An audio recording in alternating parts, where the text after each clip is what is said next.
Interpolitics. Hablamos de política mundial y relaciones internacionales.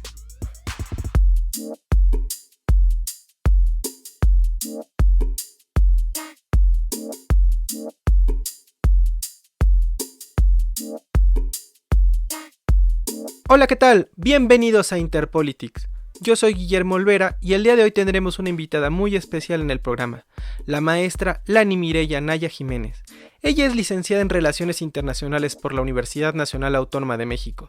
Tiene intercambios académicos con la Universidad de Berkeley, California, con enfoques en paz y conflicto, y por la Universidad de Malasia en estudios multiculturales. Además, es maestra en estudios de paz y conflicto en la Universidad de Uppsala, Suecia, y especialista en estudios ecuménicos por la Universidad de Ginebra. Hoy día es consultora de proyectos referentes a temas de paz y desarrollo en OAM Consult. Es coordinadora del programa de mentoría Acciones por los ODS en My World México y miembro del programa de jóvenes Comexi. Bueno, Lani, cuéntanos acerca de qué son los estudios sobre la paz y el conflicto y cómo se insertan estos en el campo de las relaciones internacionales. Claro que sí, Memo. Los estudios de paz pues son un conjunto de perspectivas que hablan más que nada de esas dinámicas y de los factores que tienen que ver en la escala o la mitigación de los conflictos, y pues yo lo vería más que nada como un complemento de las relaciones internacionales en la multidisciplinariedad que sabemos que son las RIs, pero que da una perspectiva más desde la parte de los actores, no tanto solamente en la parte, por ejemplo, de la CRI vemos el conflicto como algo más internacional, como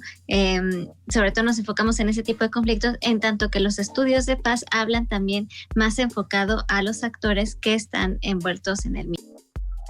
Bueno, y en este sentido, en tu opinión, ¿por qué es que estos estudios han cobrado mucho más relevancia en el entorno del siglo XXI? Si en opinión de algunos expertos de las relaciones internacionales y de la ciencia política, vivimos en una época o en una etapa en la que el conflicto no es tan violento como en el pasado.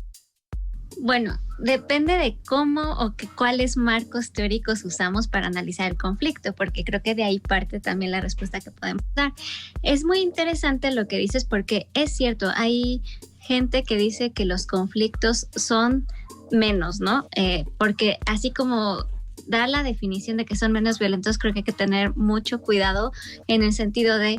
por ejemplo, existe una tendencia, y eso lo vemos en bases de datos como la de Uppsala, que habla de muchos conflictos, que los conflictos han dejado de ser intraestatales, eso quiere decir entre un estado y otro, para ser interestatales, para pasar a ser intraestatales, es decir, dentro de un estado, dentro de un, de ciertas fronteras territoriales, es ahora donde se desarrollan los conflictos. Además, no quiere decir que sean menos violentos, porque puede ser que no haya violencia directa, puede ser que no sean entre estados, pero hay dinámicas violentas tanto de manera cultural, de manera estructural, y además de no solamente de entre estado y estado, sino de estado a civiles, entre grupos paramilitares. Entonces, más que decir que son menos violentos, yo diría que las dinámicas han cambiado y que el estado deja de ser también el rector de las relaciones internacionales, y los estudios de paz ven otro tipo de actores también. Ciertamente en este punto coincido mucho contigo, creo que depende del enfoque y precisamente eso va relacionado con nuestra siguiente pregunta en cuanto a por qué es que los estudiosos o en sí los académicos de relaciones internacionales se han enfocado tanto en aproximaciones desde el conflicto y la violencia y no tanto de los de estudios para la paz o la cooperación. Creo que en parte tiene que ver con esta dualidad, que a pesar de que ahora ya hay más estudios críticos de las relaciones internacionales, como por ejemplo los estudios críticos feministas, existe todavía esta escuela realista y esta escuela idealista cuyo centro es el cómo se abordan las relaciones de poder en el contexto internacional. Entonces, eso hace que veamos el conflicto más que la construcción de paz, viéndolo desde el realpolitik. Sin embargo, también la parte del conflicto, tanto de las RI como desde las ciencias sociales, llega a verse como la parte negativa. O sea, se ven la paz y el conflicto como contrapuestos, cuando para mí no lo son. los estudios de paz no ven el conflicto como algo en contra, sino el conflicto existe porque a nivel individual, societal, internacional existen intereses contrapuestos. Sin embargo, la manera en que se resuelve el conflicto, que puede ser violento o no violento, es lo que nos va a determinar también la parte de la construcción de paz, ¿no? Siempre vamos a tener conflictos, los conflictos van y vienen, pero cómo se resuelven cambia. Entonces, es buscar centrar el foco de manera diferente a solamente la parte del conflicto y verla también como la prevención, como la transformación, y verlo también desde esa parte más positiva, si así le queremos llamar, ¿no? Ciertamente esta parte me parece muy interesante, Lani, esta dicotomía que a tu parecer es más bien una unidad de algo que vemos constantemente en la realidad internacional, como lo es la paz y el conflicto, y que ambos están relacionados, no son en realidad polos opuestos de algo, sino que en algún momento podemos encontrar etapas de paz y etapas de conflicto, pero en diferentes latitudes, y estas no son necesariamente excluyentes. Incluso sabemos de algunos países que viven en relativa paz, pero están en conflicto interno. Entonces, eso es algo que debería ser abordado con un poco más de detenimiento por los académicos en los estudios. Y en esta misma línea, ¿cómo puede ser que este enfoque o esta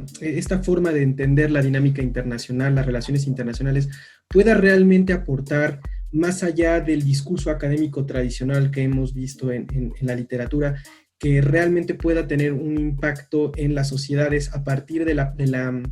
participación de los individuos, no tanto como espectadores pasivos, sino que estos se involucren en la dinámica de la transformación de su realidad? Bueno, también desde los estudios de paz nos hemos dado cuenta cómo, al ser, como decía antes, la diversificación que ahora tenemos de actores nos permite también abordar la paz desde distintos terrenos, ¿no? Y entonces, incluso con los organismos internacionales, los acuerdos de paz, todo involucra ya no solamente el Estado, ya no solamente los organismos internacionales, sino estamos hablando también de la importancia que tienen ahora los actores locales. Siempre la han tenido, pero ahora se ha buscado desde la parte académica explorar mucho más lo que es la apropiación local, cómo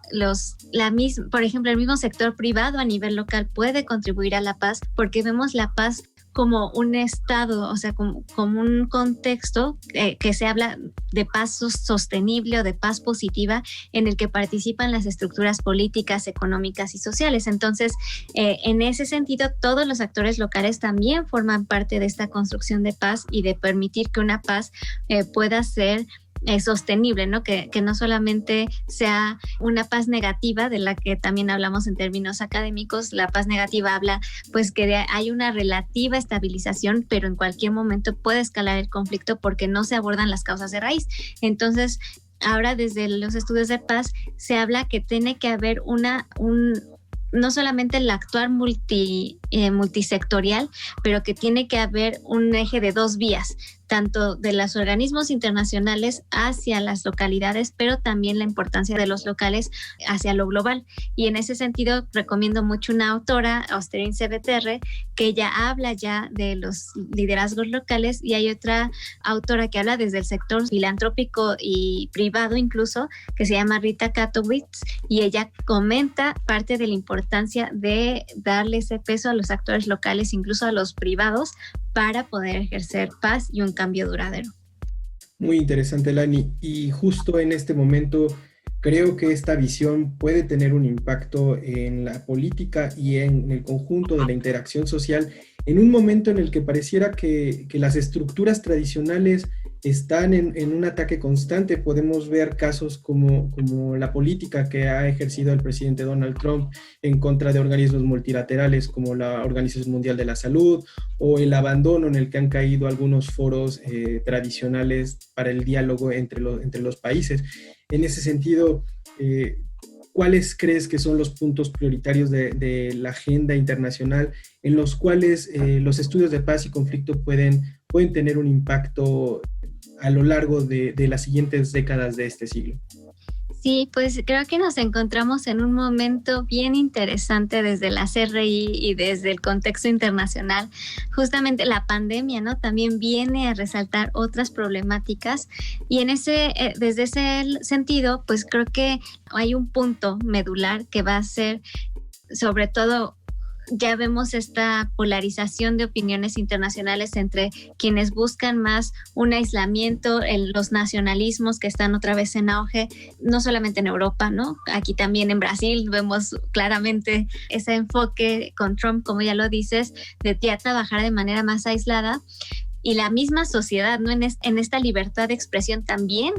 hay movimientos que son más aislacionistas. Sin embargo, hemos visto que la cooperación internacional también ha traído muy buenos resultados. Incluso ahorita con la pandemia necesitamos la cooperación entre los países para suministros de salud, para lograr una vacuna que pueda ser distribuida. Entonces,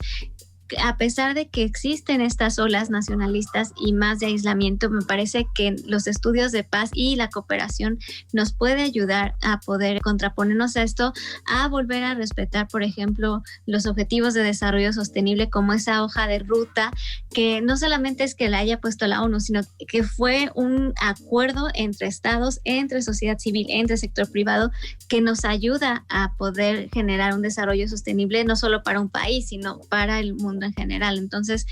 hay que seguir viendo ese lado positivo de la cooperación que nos puede ayudar a generar mayores impactos sociales y ahora también climáticos, ¿no?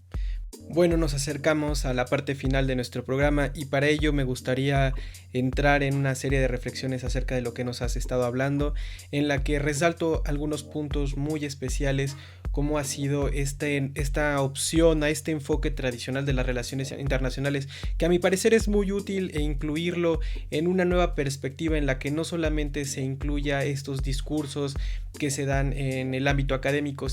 o en ciertos medios, sino que realmente las personas puedan verse involucradas en lo que sucede en el entorno internacional, que los últimos meses nos ha dejado claro puede trastocar absolutamente nuestras vidas, no solamente en algo que pasa a miles de kilómetros de distancia, sino que ya llega a nuestras puertas, y en la que la participación individual tiene cada vez mucho más peso. La idea de la sana distancia, de que tú eres parte de una forma en la que te involucras, y esto tiene repercusiones a escala a nivel internacional, en la que los gobiernos no solamente deben encerrarse en este pensamiento nacionalista, sino que es necesario cooperar para evitar grandes desgracias o para conseguir grandes logros, como podría ser la vacuna. En ese sentido, creo que los estudios de paz han alcanzado una nueva etapa, tienen una nueva posibilidad en el futuro, y bueno, te cedería la palabra para que me dieras una última opinión. Pues sí, creo que más que verlos como un elemento, los estudios de paz me parece que complementan a la CRI, o sea, y la CRI también complementan a los estudios de paz y conflicto, y nos da una manera diferente también de pensar en los ejes de manera más transversal, yo diría, ¿no? Porque, por ejemplo, trabajamos con una agenda de mujeres, paz y seguridad, trabajamos con agendas de jóvenes, paz y seguridad, estamos viendo la transversalidad que tiene el conflicto y el cambio climático en estas nuevas guerras por los recursos naturales como el agua. Entonces, este tipo de estudios nos permite también tener una perspectiva más acerca de las dinámicas, no solamente de poder, sino de cómo se van gestando los conflictos, cómo también, por ejemplo, las identidades de un grupo pueden influir, la radicalización de movimientos también influye, el que se les dé poder de los recursos no a un estado sino a un grupo también va a influir en cómo se desarrolla la dinámica de un conflicto, y a la vez creo que reconociendo la riqueza de la CRI en el panorama internacional, como la parte del estudio de paz y de cómo se gestan los conflictos y se transforman, nos ayuda también a ver cómo conectar, por ejemplo, ahora que está en boga la prevención de conflictos desde los derechos humanos, ¿no? Ese es algo que el secretario general de la ONU ha planteado este año, y me parece que ahí conectan muy bien la multidisciplinariedad de la CRI como las dinámicas de la paz y el conflicto, para poder no solamente transformar un conflicto cuando ya está, sino prevenir. En materia económica genera mucho más ahorro a los países el poder prevenir este tipo de conflictos. Entonces vemos cómo hay una conexión entre todos estos estudios y cómo eso puede ayudar a generar impactos que sean más positivos y duraderos. Excelente, pues muchísimas gracias, Lani, por todo lo que nos has comentado el día de hoy. Me parece que esta rama de los estudios dará mucho para abonar a la disciplina de las relaciones internacionales y sin lugar a dudas será algo relevante en los próximos años. Me quiero despedir, no sin antes agradecerles a todos ustedes por escucharnos, a la maestra Mireya por sus palabras y bueno, recordarles que nos pueden seguir en todas nuestras redes sociales y suscribirse a nuestro canal. Muchas gracias. Interpolitics. Hablamos de política mundial y relaciones internacionales.